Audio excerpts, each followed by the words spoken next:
اومدیم امروز آرتور رو به آرتور تبدیلش کنیم. کوتاه کردن این پشم و پیلای آرتوره.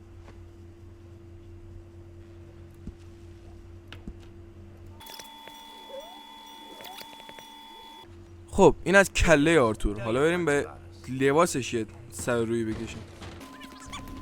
رفتیم منفو زدیم، هنوز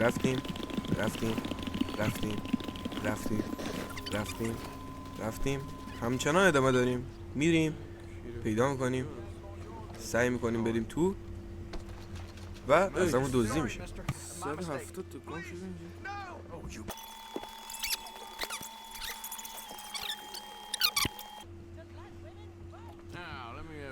خب ببینیم چی داره برای اینکه آرتور رو آدم کنیم.